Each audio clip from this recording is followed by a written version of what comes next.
अस्सलाम वालेकुम। आज जो टॉपिक हम डिस्कस करेंगे यह है केमिकल प्रॉपर्टीज ऑफ बेसिस। इससे प्रीवियस लेक्चर में हम केमिकल प्रॉपर्टीज ऑफ एसिड, उसके बाद एसिड के यूजेस इसको डिस्कस कर चुके हैं। अब केमिकल प्रॉपर्टीज ऑफ बेसिस की बात की जाए तो इसके तीन प्रॉपर्टीज हैं केमिकल, और याद रखिएगा फिजिकल प्रॉपर्टीज बेसिस की हम चैप्टर के शुरू में पढ़ चुके हैं। एक हमने टेबल बना के लिखा था, एक साइड पे एसिड था, एक साइड बेसिस थे। हमने कहा जी बेसिस का बिटर टेस्ट होता है, कड़वा जायका होता है। से बेसिस अमूमन नॉन क्रूजिव होते हैं, इलेक्ट्रिसिटी के अच्छे कंडक्टर होते हैं। ये सारी की सारी चीज़ हम शुरू में डिस्कस कर चुके हैं, सही है। वो जो चीज़ें पढ़ी थी वो बेसिस की फिजिकल प्रॉपर्टी थी। अब जो चीज़ पढ़नी है बेसिस की केमिकल प्रॉपर्टीज। केमिकल प्रॉपर्टी में एक बात याद रखिएगा, हमेशा कोई ना कोई केमिकल रिएक्शन लाजमी आएगा, और तीन केमिकल प्रॉपर्टीज को हमने यहां पे डिस्कस करना है। सबसे पहली जो केमिकल प्रॉपर्टी है वो है रिएक्शन विद एसिड, और इस केमिकल प्रॉपर्टी को आप ऑलरेडी डिस्कस कर चुके हो केमिकल प्रॉपर्टीज ऑफ एसिड में। Reaction of acid with base ही है, सही। मतलब हमारे पास एक बेस है, दूसरे नंबर पे क्या लेना है आपने, कोई ना कोई एसिड लेना है, सही है। तो इस रिएक्शन को एक खास नाम भी देते थे अगर याद हो, neutralisation reaction. The reaction between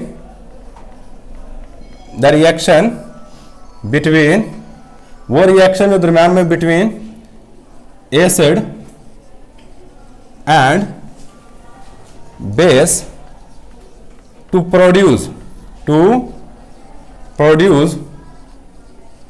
salt and water is called neutralisation reaction. इसको न्यूट्रलाइजेशन रिएक्शन का नाम देते हैं, न्यूट्रलाइजेशन रिएक्शन। अगर हम एसिड और बेस के दरमियान में रिएक्शन करवाएं, क्या चीज, अगर हम एसिड में प्लस बेस के दरमियान रिएक्शन करवाएं तो इसका नतीजा हमारे पास साल्ट बनता है और साथ में हमारे पास वाटर बनना होता है, सही है। मसलन एसिड की एग्जांपल यानी HCl जो सबसे मशहूर रिएक्शन है, HCl का रिएक्शन NaOH के साथ करवा दो तो हमारे पास प्रोडक्ट में क्या होगा, ये वाला सोडियम इस हाइड्रोजन की जगह पे जाएगा और हमारे पास बन जाएगा NaCl और साथ वाटर। इस तरह एक और रिएक्शन करवाना है, आप एसिड ले लो H2SO4 और बेस ले लो कैल्शियम हाइड्रोक्साइड, और आपको पता है बेस में OH होगा और एसिड में H+ साइन होता है। यहां पे भी जैसे रिएक्शन होगा, ये कैल्शियम इस हाइड्रोजन की जगह पे जाएगा और हमारे पास प्रोडक्ट में साल्ट बन जाएगा CaSO4, calcium sulphate and water H2O। अगर और एग्जांपल लेनी है, अब यहां पे एसिड चेंज करके देख लो, HNO3 नाइट्रिक एसिड इसका नाम है। इसका रिएक्शन भी सोडियम हाइड्रोक्साइड के साथ करवा दो, सेम काम होगा, सोडियम H की जगह पे जाएगा और सोडियम नाइट्रेट बन जाएगा NaNO3 और साथ हमारे पास बन जाएगा H2O।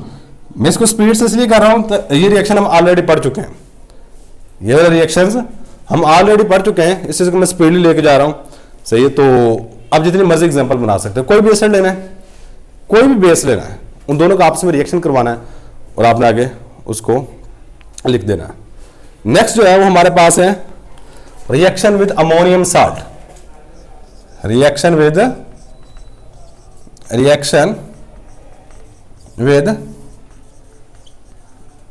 Ammonium salt. याद रखिए अमोनियम वर्ड कहां पे आएगा, जहां पे NH4+ आयन मौजूद हो। अमोनियम वर्ड कहां पे आ रहा होता है, जहां पे ये वाला आयन मौजूद है NH4+ आयन, उसको कहते हैं अमोनियम। अमोनिया से निकला है, अगर अमोनिया एक हाइड्रोजन आयन ले ले तो NH4+ आयन बन जाता है, ठीक है। तो अगर मैं यहां पे बेस का रिएक्शन, मतलब मैं आप यहां पे बेस ले लो, अमोनियम क्लोराइड ले लो NH4Cl, ये अमोनियम क्लोराइड है। मतलब मैं पहले नंबर पे क्या ले रहा हूं, अमोनियम साल्ट का रिएक्शन, अमोनियम साल्ट, इसका नाम होगा अमोनियम क्लोराइड। इसका रिएक्शन अगर मैं बेस के साथ करवाऊं, बेस कोई भी ले लो, चलो जी मैं यहां पे NaOH ले लेता हूं, NaOH, तो प्रोडक्ट में क्या चीज बनेगी, ये वाला सोडियम इसकी जगह पे जाएगा, क्या बनेगा NaCl, अब बाकी क्या बचा, NH4 बचा है और OH बचा है। सही है। NH4 बचा है और OH बचा है। इसको इस तरह लिख दो तो भी सही है। अगर आप इस तरह नहीं लिखना चाहते, इसको तोड़ लो NH4 को, ये बनेगा NH3 और साथ में हाइड्रोजन, और ये हाइड्रोजन होगा ये इसके साथ मिलेगा OH के साथ, और क्या बन जाएगा water, ammonia gas and water. NH3 gas बनेगी और साथ में वाटर। मतलब जब अमोनियम साल्ट का रिएक्शन बेस के साथ करवाया जाता है तो पहले नंबर पे साल्ट बनता है, ठीक है, सेकंड नंबर पे अमोनिया गैस बनती है, अमोनिया गैस, और थर्ड नंबर पे वाटर बनता है। तो यही बात आप यहां पे लिखोगे, when base are reacted with ammonium salt then it form salt, ammonium gas and water. इसको हम वर्डिंग में लिख लेते हैं यहां पे, when ammonium salts are treated with, या रिएक्टेड भी कर सकते हो, treated with base then they form, तो ये बना रहे होते हैं, क्या चीज बना रहे होते हैं, form salt, ammonia gas, ammonia gas and water. ये तीन चीजें बना रहे होते हैं। चलो जी एक और एग्जांपल लेकर देखते हैं अमोनियम साल्ट की। अमोनियम सल्फेट NH4 ट्वाइस और साथ में SO4, इसको नाम दिया अमोनियम, इसको क्या नाम देते हैं सल्फेट। इसका रिएक्शन कैल्शियम हाइड्रोक्साइड के साथ करवा दो, किसके साथ करवा दो, कैल्शियम हाइड्रोक्साइड के साथ। अब सेम काम होगा, कैल्शियम जो है ये इसको रिप्लेस करेगा, क्या बनेगा CaSO4 बन जाएगा, CaSO4, दो अमोनिया के मॉलिक्यूल बन जाएंगे और साथ में दो वाटर बन जाएंगे। कैसे, देखो दो NH4 है ना, यहां से एक एक हाइड्रोजन निकालो तो दो हमारे पास अमोनिया बन जाएंगे, जो दो हाइड्रोजन है वो दो OH के साथ मिलेंगे और हमारे पास वाटर बन जाएगा। ठीक हो गया। अगर और एग्जांपल लेना चाहते हैं आप इसकी जगह बेस चेंज कर लो, आप कैल्शियम हाइड्रोक्साइड की जगह पे मैग्नीशियम हाइड्रोक्साइड ले लो, सही है। ऊपर वाले चलो हम थोड़ा चेंज करके देखते हैं किस तरह करेंगे। अब अमोनियम क्लोराइड सेम लो, NH4 Cl सेम लिया मैंने, इसकी जगह पे ले लिया KOH, काम सेम है, ये इसकी जगह पे जाएगा, क्या बन जाएगा KCl, सिर्फ सोडियम की जगह पे Cl पोटाशियम आ जाएगा और अमोनिया गैस बनेगी और साथ में वाटर बनेगा। ले जी ये वाली चीज हमारे पास बन गई है। अब इसके बाद जो लास्ट वाला रिएक्शन है, ये रिएक्शन काफी ज्यादा इंपॉर्टेंट है और ये पास पेपर में एज ए लॉन्ग क्वेश्चन बजाते खुद ये एक रिएक्शन आ चुका है और इस रिएक्शन का नाम है प्रेसिपिटेशन रिएक्शन, सही है।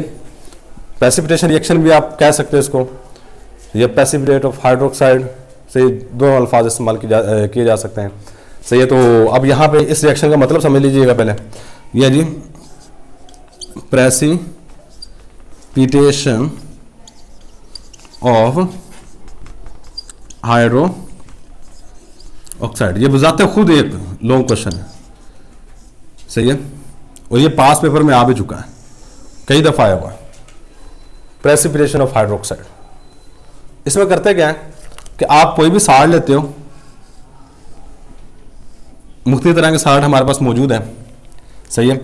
आपने उसका सबसे पहले सोल्यूशन बनाना है,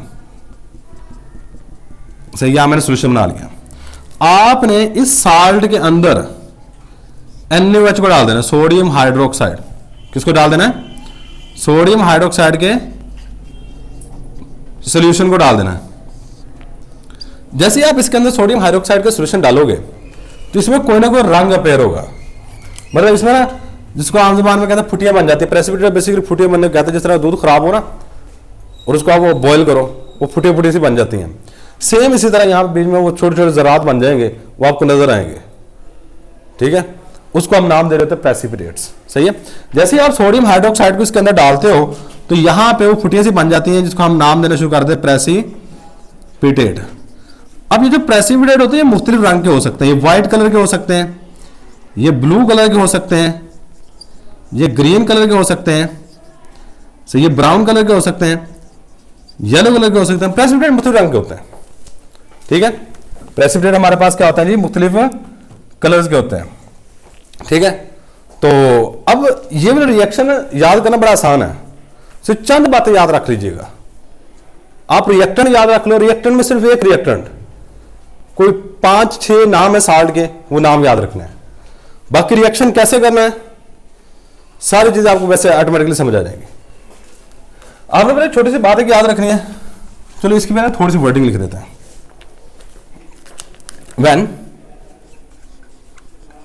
NaOH solution is added in the solution of salts, then precipitate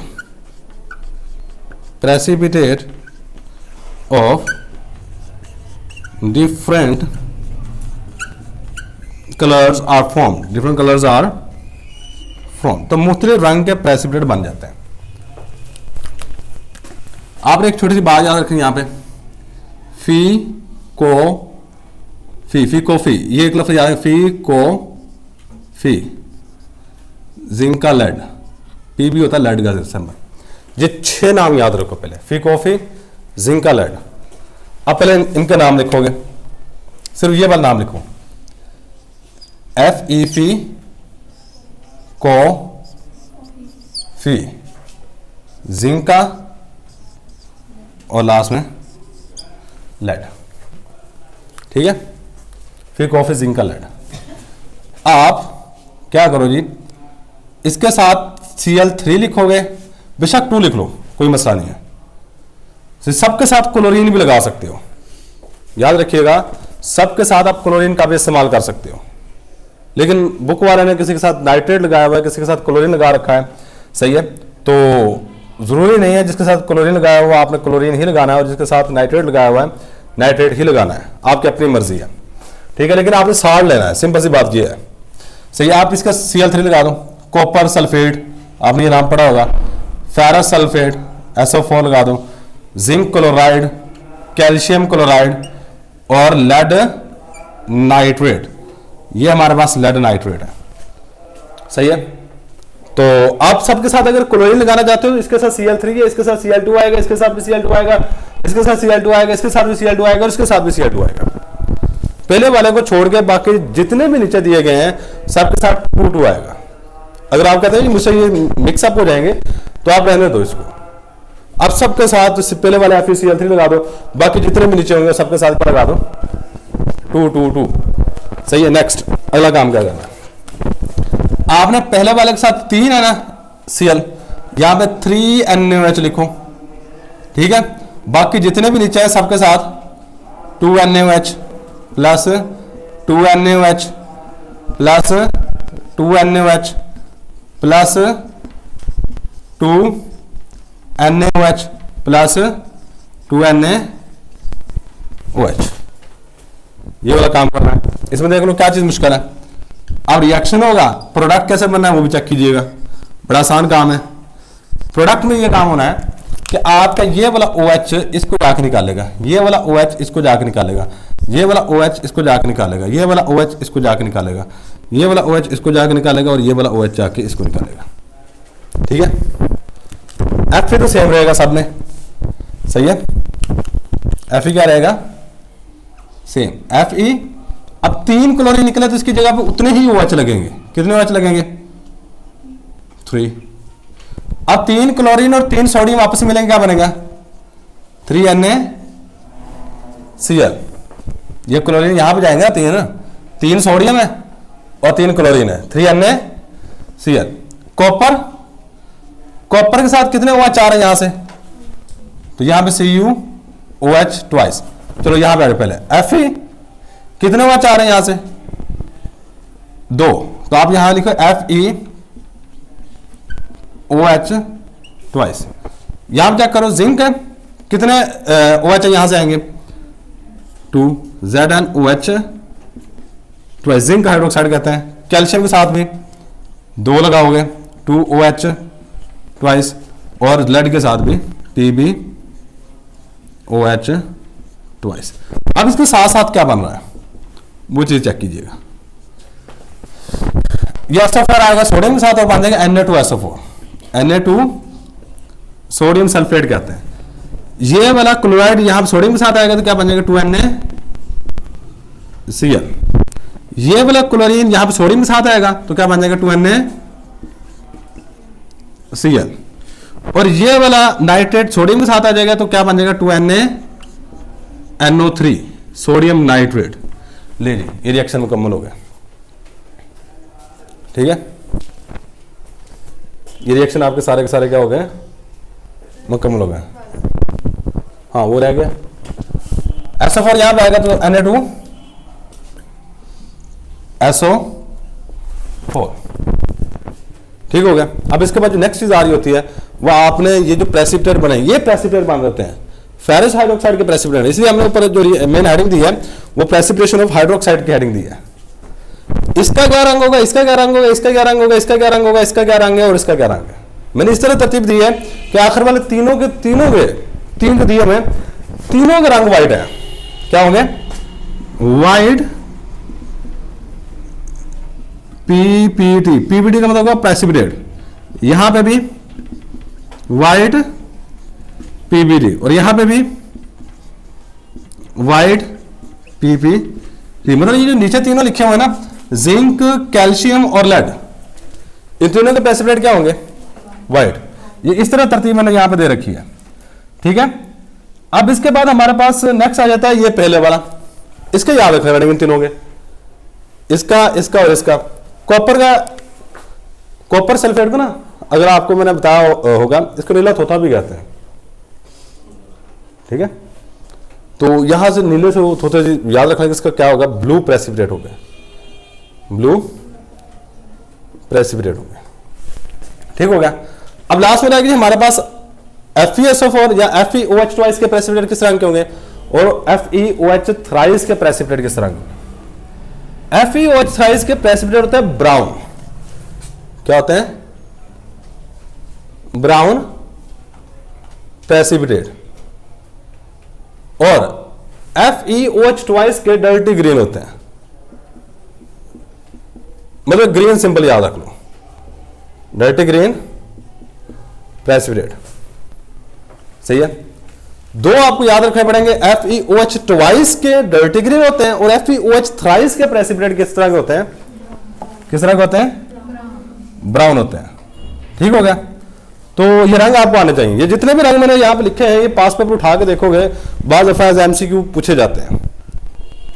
the colour of precipitate of FeOH twice is, याद रखिएगा, इनके कलर नहीं पूछेगा, इनके कलर नहीं पूछेगा, सिर्फ कलर पूछता है तो इनके होता है हाइड्रोक्साइड के कलर होता है। इसलिए मैंने यहां बैठ दिया प्रेसिपिटेशन ऑफ हाइड्रोक्साइड। हाइड्रोक्साइड ये वाली चीज प्रेसिपिटेट मान लो होते हैं। ठीक है, तो यहां पे जिंक, कैल्शियम और लेड के प्रेसिपिटेट व्हाइट होते हैं, आयरन, कॉपर और आयरन के प्रेसिपिटेट मुख्तलिफ रंग के होते हैं। कॉपर के हमारे पास ब्लू आ जाता है, ब्राउन होंगे, जहां पे आयरन की वैलेंसी प्लस होगी। अच्छा, इसको क्या नाम देंगे, FeOH थ्राइस का नाम होता है फेरिक हाइड्रोक्साइड। क्या नाम होगा, ये भी याद रखिए, फेरिक हाइड्रो ऑक्साइड। ये वाला होगा copper hydroxide, basically cupric hydroxide होगा, हाइड्रो ऑक्साइड। इसका नाम होगा फेरस। और आपने ये 9th क्लास में पढ़ा हुआ है, OUS लोअर वैलेंसी के लिए और IC हायर वैलेंसी के लिए यूज किया जाता है। इसे मैं आपको नाम लिख के बता रहा हूं कि बेसिकली ये फेरस हाइड्रोक्साइड, जिसमें OH ट्वाइस होगा, कम वैलेंसी Fe2, Fe की या तो वैलेंसी होती है +2 और फेरिक हाइड्रोक्साइड की वैलेंसी होती है 3। ठीक हो गया। इसका तो आपको पता है जिंक हाइड्रोक्साइड है, जिंक हाइड्रो ऑक्साइड, और इसका कैल्शियम हाइड्रो ऑक्साइड है, और इसका होगा हमारे पास लेड हाइड्रोक्साइड। सही है। तो ये थी हमारे पास केमिकल प्रॉपर्टीज ऑफ बेसिस। इसको अच्छे तरीके से तैयार कर लीजिएगा। यही हमारे पास आएगा लेक्चर। अल्लाह हाफिज़।